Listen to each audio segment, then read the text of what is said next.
Okay, good morning, afternoon, evening, same platter, and let's just hope we can make some more progress because this is getting really exciting. It looks like they've found the secret entrance to the mountain. Okay, chapter 12, Inside Information. For a long time the dwarves stood in the dark before the door and debated until at last Thorin spoke. Now is the time for our esteemed Mr. Baggins, who has proved himself a good companion on our long road, and a hobbit full of courage and resource far exceeding his size, and if I may say so, possessed of good luck far exceeding the usual allowance. Now is the time for him to perform the service for which he was included in our company. Now is the time for him to earn his reward. You are familiar with Thorin's style on important occasions, so I'll not give you any more of it, though he went on a good deal longer than this. It certainly was an important occasion, but Bilbo felt impatient. By now he was quite familiar with Thorin too, and he knew what he was driving at. If you mean you think it is my job to go into the secret passage first, O Thorin, Thrain's son, Oakenshield, may your beard grow even longer, he said crossly. Say so at once and have done. I might refuse. I've got you out of 2 messes already, which were hardly in the original bargain, so that I am, I think, already owed some reward. But 3rd time pays for all, as my father used to say, and somehow I don't think I shall refuse. Perhaps I have begun to trust my luck more than I used to in the old days. He meant last spring before he left his own house, but it seemed centuries ago. But anyway, I think I will go and have a peep at once and get it over. Now who's coming with me? He did not expect a chorus of volunteers, so he was not disappointed. Fili and Killy looked uncomfortable and stood on one leg, but the others made no pretence of offering, except old Balin, the lookout man, who was rather fond of the Hobbit. He said he would come inside at least and perhaps a bit of the way too, ready to call for help if necessary. The most that can be said for the dwarves is this: they intended to pay Bilbo really handsomely for his services. They had brought him to do a nasty job for them, and they did not mind the poor little fellow doing it if he would. But they would all have done their best to get him out of trouble if he got into it, as they did in the case of the trolls at the beginning of their adventure, before they had any particular reason for being grateful to him. There it is. Dwarves are not heroes, but calculating folk with a great idea of the value of money. Some are tricky and treacherous and pretty bad lots. Some are not, but are decent enough people like Thorin and company, if you don't expect too much. The stars were coming out behind him in a pale sky, barred with black, when the Hobbit crept through the enchanted door and stole into the mountain. It was far easier going than he expected. This was no goblin entrance or rough wood elves cave. It was a passage made by dwarves, at the height of their wealth and skill, straight as a ruler, smooth-floored and smooth-sided, going with a gentle, never-varying slope direct to some distant end in the blackness below. After a while, Balin bade Bilbo good luck and stopped where he could still see the faint outline of the door, and by a trick of the echoes of the tunnel, hear the rustle of the whispering voices of the others just outside. Then the Hobbit slipped on his ring, and warned by the echoes to take more than Hobbits care to make no sound. He crept noiselessly down into the dark.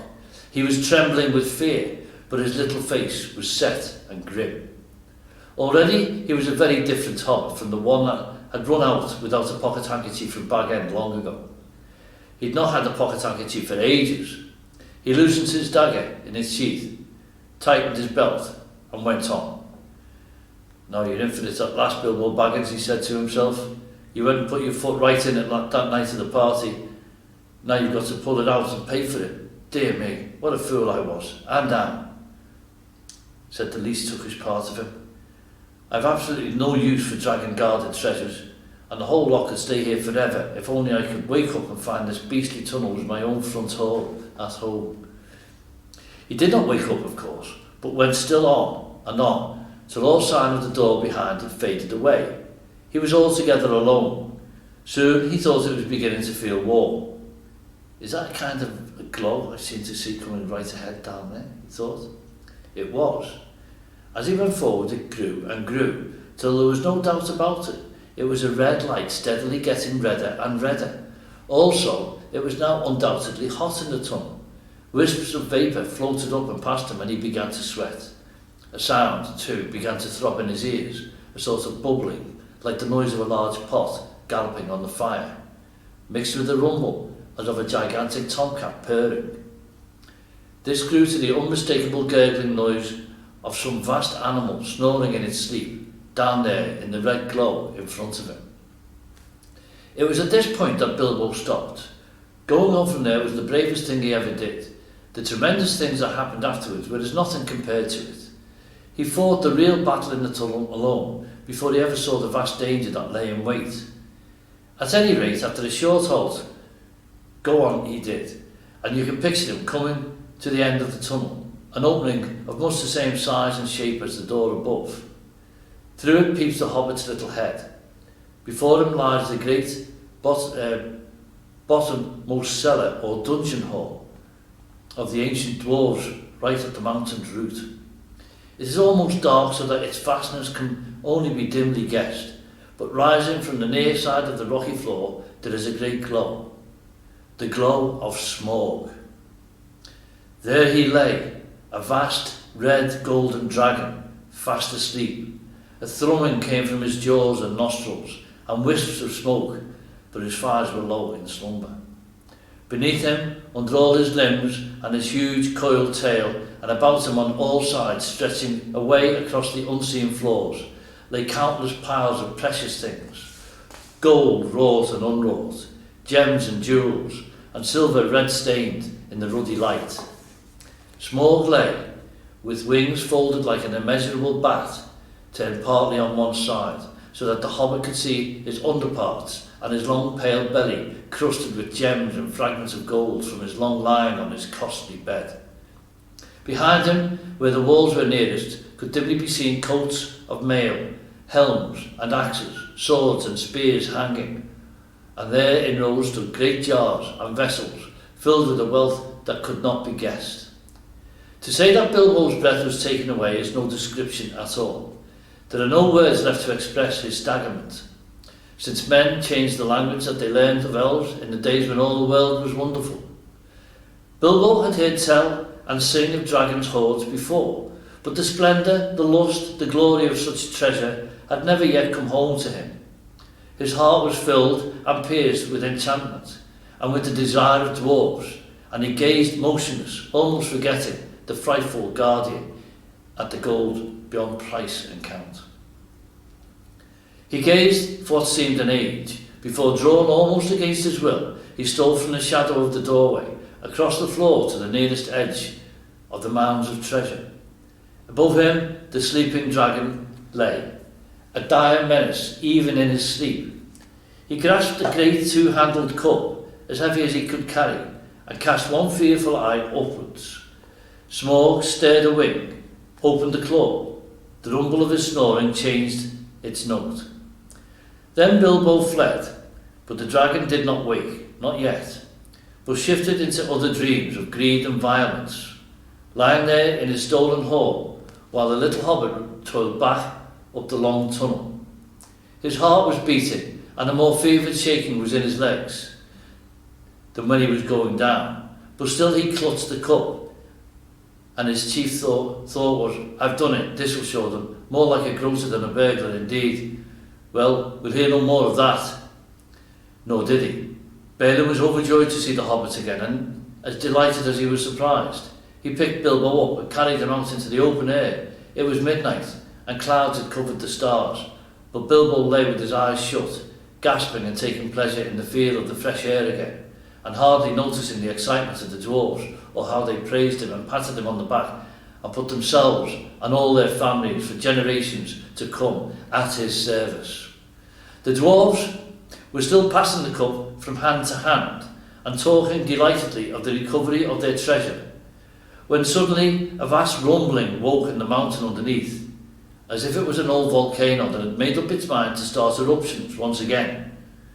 The door behind them was pulled nearly to, and blocked from closing with a stone, but up the long tunnel came the dreadful echoes, from far down in the depths of a bellowing and trampling that made the ground beneath them tremble. Then the dwarves forgot their joy and their confident boasts of a moment before, and cowered down in fright. Smaug was still to be reckoned with. It does not do to leave a live dragon out of your calculations if you live near him. Dragons may not have much real use for all their wealth, but they know it to announce as a rule, especially after long possession, and Smaug was no exception. He had passed from an uneasy dream in which a warrior altogether insignificant in size but provided with a bitter sword and great courage figured most unpleasantly, to a doze, and from a doze to wide waking. There was a breath of strange air in his cave. Could there be a draught from that little hole? He'd never felt quite happy about it, though it was so small, and now he glared at it in suspicion and wondered why he'd never blocked it up. Of late he had half fancied he had caught the dim echoes of a knocking sound from far above that came down through it to his lair. He stared and stretched forth his neck to sniff. Then he missed the cup. Thieves, fire, murder, such a thing has not happened since he first came to the mountain. His rage passes description, the sort of rage that is only seen when rich folk that have more than they can enjoy suddenly lose something that they have long had but have never before used or wanted. His fire belched forth, the hall smoked, he shook the mountain roots, he thrust his head in vain at the little hole, and then coiling his length together, roaring like thunder underground, he sped from his deep lair, through its great door, out into the huge passages of the mountain palace and up towards the front gate. To hunt the whole mountain till he had caught the thief and had torn and trampled him was his one thought. He issued from the gate. The waters rose in fierce whistling steam, and up he soared, blazing into the air, and settled on the mountain top in a sprout of green and scarlet flame. The dwarfs heard the awful rumour of his flight, and they crouched against the walls of the grassy terrace, cringing under boulders, hoping somehow to escape the frightful eyes of the hunting dragon. There they would have all been killed if it had not been for Bilbo once again. Quick, quick, he gasped. The door, the tunnel. It's no good here. Roused by these words, they were just about to creep inside the tunnel when Biffa gave a cry. My cousins, Bomber and Buffer. We've forgotten them. They are down in the valley. They will be slain and all our ponies too, and all our stores lost, moaned the others. We can do nothing. Nonsense, said Thorin, recovering his dignity. We cannot leave them. Get inside, Mr. Baggins, and Balin, and you two, Philly and Keely. The dragon shan't have all of us. Now, you others, where are the ropes? Be quick. Those were perhaps the worst moments they had been through yet. The horrible sounds of Smaug's anger were echoing in the stony hollows far above. At any moment he might come blazing down or fly whirling round and find them there, near the perilous cliff's edge, hauling madly on the ropes. Up came Boffer, and still all was safe. Up came Bomber, puffing and blowing while the ropes creaked, and still all was safe. Up came some tools and bundles of stores, and then danger was upon them. A whirring noise was heard. A red light touched the points of standing rocks. The dragon came. They had barely time to fly back to the tunnel, pulling and dragging in their bundles, when Smaug came hurtling from the north, licking the mountainside with flames, beating his great wings with a noise like a roaring wind. His hot breath shrivelled the grass before the door, and drove in through the crack they had left and scorched them as they lay hid. Flickering fires leaped up, and black rock shadows danced. Then darkness fell as he passed again. The ponies screamed with terror, burst their ropes and galloped wildly off. The dragon swooped and turned to pursue them and was gone. That'll be the end of our poor beasts, said Thorin. Nothing can escape Smaug once he sees it. Here we are, and here we shall have to stay, unless anyone fancies tramping the long open miles back to the river with Smaug on the watch. It was not a pleasant thought.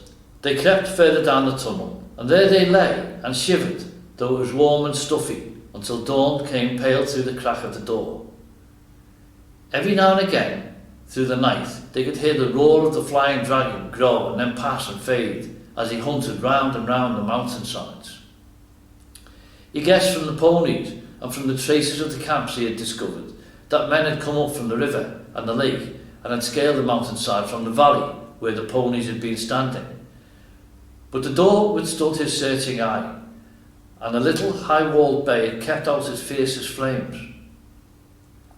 Long he had hunted in vain, till the dawn chilled his wrath, and he went back to his golden couch to sleep, and to gather new strength.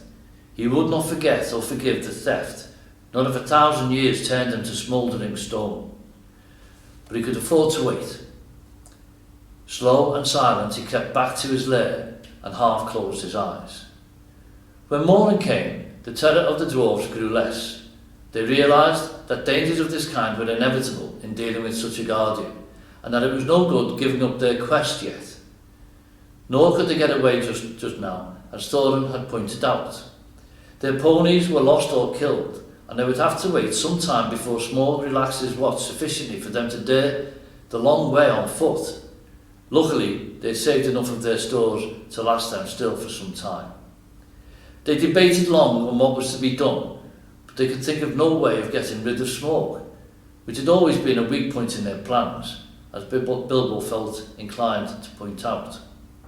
Then, as is the nature of folk that are thoroughly perplexed, they began to grumble at the Hobbit, blaming him for what had at first so pleased them, for bringing away a cup and stirring up Smaug's wrath so soon. "What else do you suppose a burglar is to do?" said Bilbo angrily. "I was not engaged to kill dragons. That is warrior's work, but to steal treasure. I made the best beginning I could. Did you expect me to trot back with the whole horde of Thrall on my back? If there is any grumbling to be done, I think I might have a say. You ought to have brought 500 burglars, not one. I'm sure it reflects great credit on your grandfather, but you cannot pretend that you ever made the vast extent of his wealth clear to me. I should want hundreds of years to bring it all up, if I was 50 times as big and Smaug as tame as a rabbit." After that, of course, the dwarves begged his pardon. "What then do you propose we should do, Mr. Baggins?" asked Thorin politely. "I have no idea at the moment. If you mean about removing the treasure, that obviously depends entirely on some new turn of luck and the getting rid of Smaug. Getting rid of dragons is not at all in my line, but I'll do my best to think about it. Personally, I have no hopes at all, and wish I was safe back at home." "Never mind that for the moment. What are we to do now, today?" "Well, if you really want my advice, I should say we can do nothing but stay where we are. By day we can no doubt creep out safely enough to take the air. Perhaps before long one or two could be chosen to go back to the store by the river and replenish our supplies. But in the meanwhile, everyone ought to be well inside the tunnel by night. Now I will make you an offer. I've got my ring and will creep down this very noon. Then if ever Smaug ought to be napping, and see what he is up to, perhaps something will turn up. Every worm has his weak spot, as my father used to say, though I am sure it was not from personal experience." Naturally, the dwarves accepted the offer eagerly. Already they had come to respect little Bilbo. Now he had become the real leader in their adventure. He had begun to have ideas and plans of his own. When midday came, he got ready for another journey down into the mountain. He did not like it, of course, but it was not so bad now he knew more or less what was in front of him. Had he known more about dragons and their wily ways, he might have been more frightened and less hopeful of catching this one napping. The sun was shining when he started, but it was as dark as night in the tunnel. The light from the door, almost closed, soon faded as he went down. So silent was his going that smoke on a gentle wind could hardly have surpassed it, and he was inclined to feel a bit proud of himself as he drew near the lower door. There was only the very faintest glow to be seen. Old Smaug is really in asleep, he thought. He can't see me, and he won't hear me. Cheer up, Bilbo. He had forgotten or had never heard about dragons' sense of smell. It is also an awkward fact that they can keep half an eye open watching while they sleep if they are suspicious. Smaug certainly looked fast asleep, almost dead and dark, with scarcely a snore more than a whiff of unseen steam, when Bilbo peeped once more from the entrance. He was just about to step out onto the floor when he caught a sudden thin and piercing ray of red from under the drooping lid of Smaug's left eye. He was only pretending to sleep. He was watching the tunnel entrance. Hurriedly, Bilbo stepped back and blessed the look of his ring. Then Smaug spoke. "Well, thief, I smell you, and I feel your air. I hear your breath. Come along. Help yourself again. There's plenty and to spare." But Bilbo was not quite so unlearned in dragon lore as all that, and if Smaug hoped to get him to come nearer so easily, he was disappointed. "No thank you, O Smaug the Tremendous," he replied. "I did not come for presents. I only wished to have a look at you and see if you were truly as great as tales say. I did not believe them." "Do you now?" said the dragon, somewhat flattered, even though he did not believe a word of it. "Truly, songs and tales fall utterly short of the reality, O Smaug, the chiefest and greatest of calamities," replied Bilbo. "You have nice manners for a thief and a liar," said the dragon. "You seem familiar with my name, but I don't seem to remember smelling you before. Who are you, and where do you come from, may I ask?" "You may indeed. I come from under the hill, and under the hills and over the hills my paths led, and through the air. I am he that walks unseen." "So I can well believe," said Smaug, "but that is hardly your usual name." "I am the clue finder, the web cutter, the stinging fly. I was chosen for the lucky number." "Lovely title," sneered the dragon, "but lucky numbers don't always come off. I am he that buries his friends alive and drowns them and draws them alive again from the water. I came from the end of a bag, but no bag went over me." "These don't sound so creditable," scoffed Smaug. "I am the friend of bears and the guest of eagles. I am ring winner and luck wearer, and I am battle rider," went on Bilbo, to be pleased with his riddling. "That's better," said Smaug, "but don't let your imagination run away with you." This, of course, is the way to talk to dragons if you don't want to reveal your proper name, which is wise, and don't want to infuriate them by a flat refusal, which is also very wise. No dragon can resist the fascination of riddling talk and of wasting time trying to understand it. There was a lot here which Smaug did not understand at all, though I expect you do, since you know all about Bilbo's adventures to which he was referring. But he thought he understood enough, and he chuckled in his wicked inside. "I thought so last night," he smiled to himself. "Lake men, some nasty scheme of those miserable tub-trading lake men, or I'm a lizard. I haven't been down that way for an age, but I will soon alter that." "Very well, old Battle Rider," he said aloud. "Maybe Battle was your pony's name, and maybe not, though it was fat enough. You may walk unseen, but you did not walk all the way. Let me tell you, I ate 6 ponies last night, and I shall catch and eat all the others before long. In return for the excellent meal I will give you one piece of advice for your good. Don't have more to do with dwarves than you can help." "Dwarves?" said Bilbo, in pretended surprise. "Don't talk to me," said Smaug. "I know the smell and taste of dwarf. No one better. Don't tell me that I can eat a dwarf-ridden pony and not know it. You'll come to a bad end if you go with such friends, thief Battle Rider. I don't mind if you go back and tell them so from me." But he did not tell Bilbo that there was one smell he could not make out at all. Hobbit smell. It was quite outside his experience and puzzled him mightily.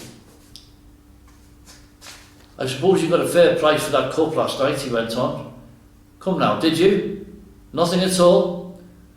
Well, that's just like them. And I suppose they're skulking outside and your job is to do all the dangerous work and get what you can when I'm not looking for them. And you'll get a fair share. Don't you believe it? If you get off alive, you'll be lucky. Bilbo was now beginning to feel really uncomfortable. Whenever Smaug's roving eye, seeking for him in the shadows, flashed across him, he trembled, and an unaccountable desire seized hold of him to rush out and reveal himself and tell all the truth to Smaug.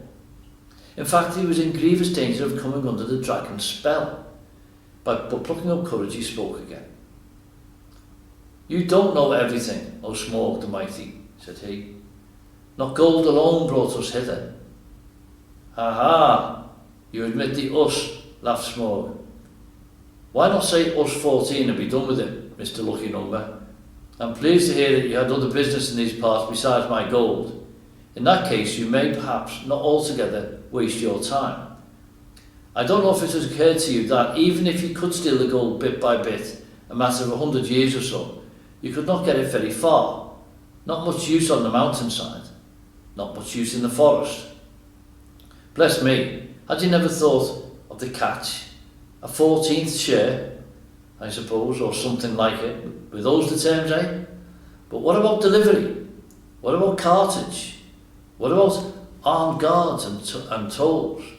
And Smaug laughed aloud. He had a wicked and a wily heart, and he knew his guesses were not far out, though he suspected that the lake men were at the back of the plans, and that most of the plunder was meant to stop there in the town by the shore that in his young days had been called Esgaroth. You will hardly believe it, but poor Bilbo was really very taken aback. So far, all his thoughts and energies had been concentrated on getting to the mountain and finding the entrance. He had never bothered to wonder how the treasure was to be removed, certainly never how any part of it that might fall to his share was to be brought back all the way to Bag End, Underhill. Now a nasty suspicion began to grow in his mind. Had the dwarves forgotten this important point too, or were they laughing in their sleeves at him all the time? That is the effect that dragon talk has on the inexperienced. Bilbo, of course, ought to have been on his guard, but Smaug had rather an overwhelming personality. "I tell you," he said, in an effort to remain loyal to his friends and keep his end up, "that gold was only an afterthought with us. We came over hill and under hill by wave and wind, for revenge. Surely, O Smaug, the unaccessibly wealthy, you must realise that your success has made you some bitter enemies." Then Smaug really did laugh, a devastating sound which shook Bilbo to the floor, while far up in the tunnel the dwarfs huddled together and imagined that the Hobbit had come to a sudden and nasty end. "Revenge!" he snorted, and the light of his eyes lit the hall from floor to ceiling like scarlet lightning. "Revenge! The king under the mountain is dead, and where are his kin that dare seek revenge? Girion, Lord of Dale, is dead, and I have eaten his people like a wolf among sheep. And where are his sons that dare approach me? I kill where I wish, and none dare resist. I laid low the warriors of old, and their like is not in the world today. Then I was but young and tender, now I am old and strong, thief in the shadows," he gloated. "My armour is like tenfold shields, my teeth are swords, my claws spears, the shock of my tail a thunderbolt, my wings a hurricane, and my breath death." "I've always understood," said Bilbo in a frightened squeak, "that dragons were softer underneath, especially in the region of the chest, but doubtless one so fortified has thought of that." The dragon stopped short in his boasting. "Your information is antiquated," he snapped. "I am armoured above and below with iron scales and hard gems.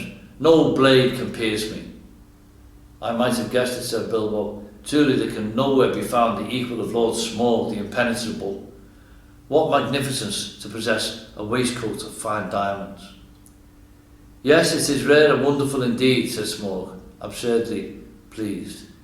He did not know that the Hobbit had already caught a glimpse of his peculiar undercovering on his previous visit, and was itching for a closer view for reasons of his own.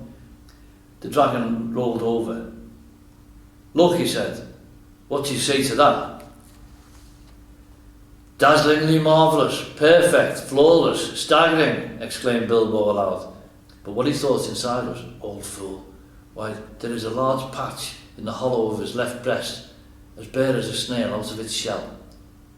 After he'd seen that, Mr. Baggin's one idea was to get away.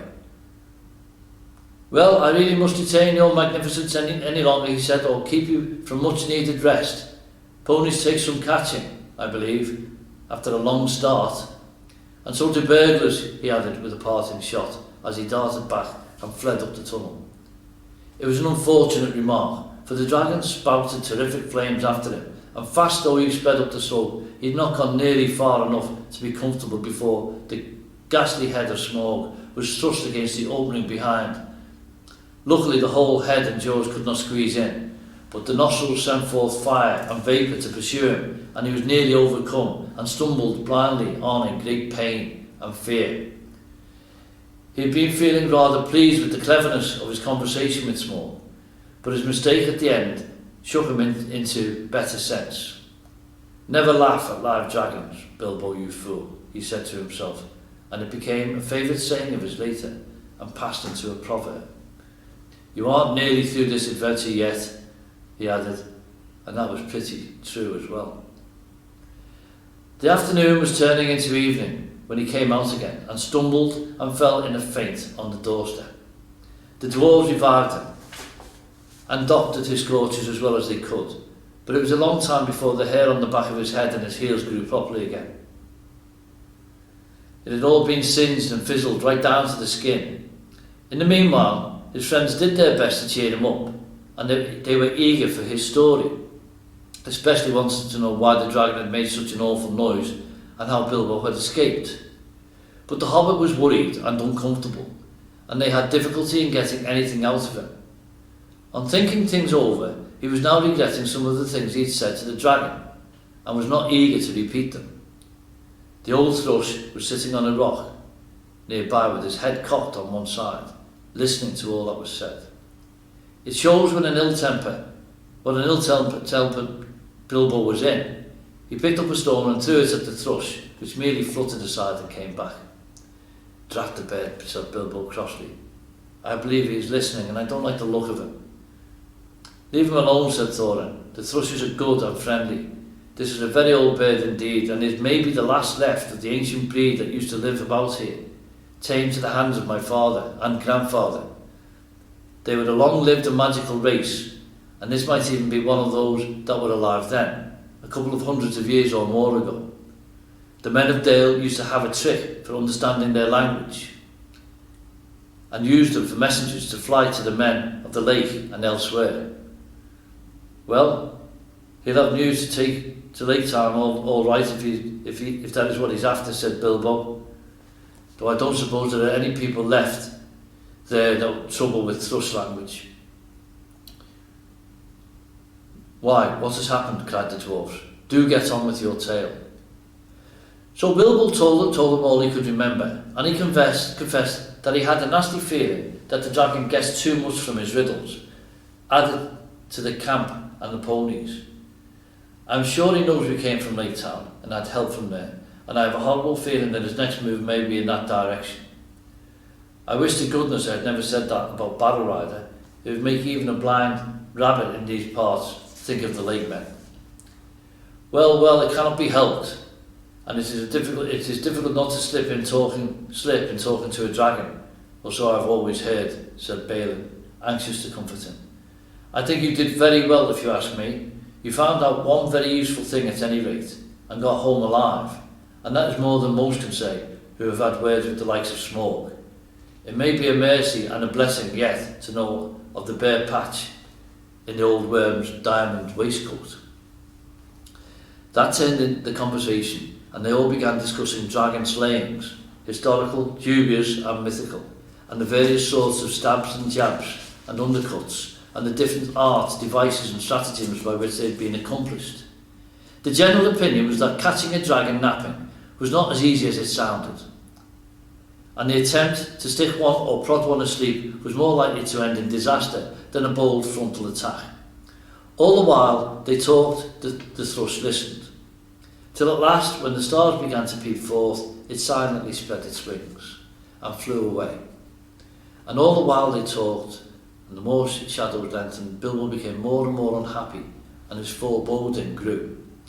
At last he interrupted them. "I'm sure we are very unsafe here," he said, "and I don't see the point of sitting here. The dragon has withered all the pleasant green, and anyway, the night has come and it is cold. But I feel it in my bones that this place will be attacked again. Smaug knows how I came down to his hall, and you can trust him to guess where the other end of the tunnel is. He will break all this side of the mountain to bits, if necessary, to stop up our entrance. And if we are smashed with it, the better he will like it." "You are very gloomy, Mr. Baggins," said Thorin.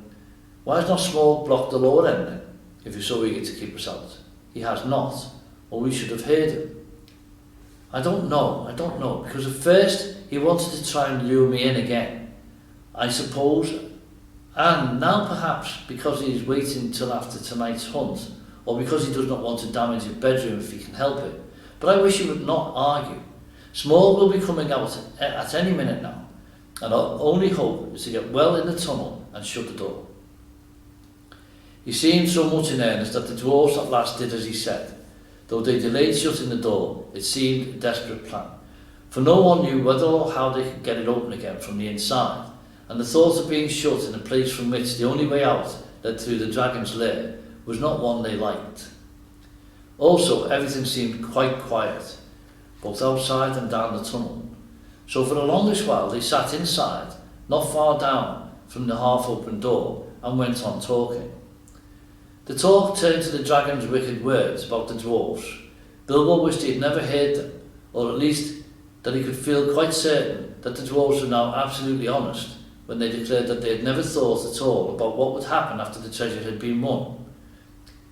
"We knew it would be a desperate venture," said Thorin, "and we know that still, and I still think that when we have won it, it will still be time enough to think what to do about it.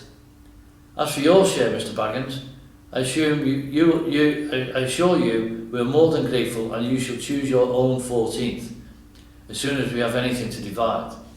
I am sorry if you are worried about transport, and I admit the difficulties are great. The lands have not become less wild with the passing of time, rather the reverse, but we will do whatever we can for you, and take our share of the cost when the time comes. Believe me or not, as you like." From that the talk turned to the great hoard itself, and to the things that Thorin and Balin remembered. They wondered if they were still lying there unharmed in the hall below. The spears that were made from the armies of the great King Bladorth, long since dead. Each had a thrice-forged head, and their shafts were inlaid with cunning gold. They were never delivered or paid for. Shields made for warriors long dead. The great golden cup of Thor, two-handed, hammered and carven with birds and flowers whose eyes and petals were of jewels. Coats of mail, gilded and silvered and impenetrable. The necklace of Girion, Lord of Dale, made of 500 emeralds, green as grass, which he gave for the arming of his eldest son in a coat of dwarf-linked rings, the like of which had never been made before. For it was wrought of pure silver, to the power and strength of triple steel. But fairest of all was the great white gem, which the dwarves had found beneath the roots of the mountain, the heart of the mountain, the Arkenstone of Thrain. "The Arkenstone, the Arkenstone," murmured Thorin in the dark, half dreaming with his chin upon his knees. It was like a globe with 1,000 facets. It shone like silver in the firelight, like water in the sun, like snow under the stars, like rain upon the moon. But the enchanted desire of the hoard had fallen from Bilbo. All through their talk, he was only half listening to them. He sat nearest to the door, with one ear cocked for any beginnings of a sound without. His other was alert for echoes beyond the murmurs of the dwarfs, for any whisper of a movement from far below. Darkness grew deeper, and he grew ever more uneasy. "Shut the door," he begged them. "I fear that dragon in my marrow. I like this silence far less than the uproar of last night. Shut the door before it is too late." Something in his voice gave the dwarves an uncomfortable feeling. Slowly Thorin shook off his dreams, and getting up he kicked away the stone that wedged the door. Then they thrust upon it, and it closed with a snap and a clang. No trace of a keyhole was there left on the inside. They were shut in the mountain. And not a moment too soon. They had hardly gone any distance down the tunnel when a blow smote the side of the mountain like the crash of battering rams made of forest oaks and swung by giants. The rock boomed, the walls cracked, and stones fell from the roof on their heads. What would have happened if the door had still been open? I don't like to think. They fled further down the tunnel, glad to be still alive, while behind them outside they heard the roar and rumble of Smaug's fury. He was breaking rocks to pieces, smashing wall and cliff with the lashings of his huge tail, till their little lofty camping ground, the scorched grass, the thrush's stone, the snail-covered walls, the narrow ledge, and all disappeared in a jumble of smithereens, and an avalanche of splintered stones fell over the cliff into the valley below. Smaug had left his lair in silent stealth, quietly soared into the air, and then floated heavy and slow in the dark like a monstrous crow. Down the wind towards the west of the mountains, in the hopes of catching unawares something or somebody there, and of spying the outlet to the passage which the thief had used. This was the outburst of his wrath, which he could find when he could find nobody and see nothing, even where he guessed the outlet must actually be. After he had let off his rage in this way, he felt better, and he thought in his heart that he would not be troubled again from that direction. In the meanwhile, he had further vengeance to take. "Battle rider," he snorted, "your feet came from the waterside, and up the water you came without a doubt. I don't know your smell, but if you're not one of those men of the lake, you had their help. They shall see me and remember who is the real king under the mountain." He rose in fire and went away south towards the running river. Wow. End of chapter 12.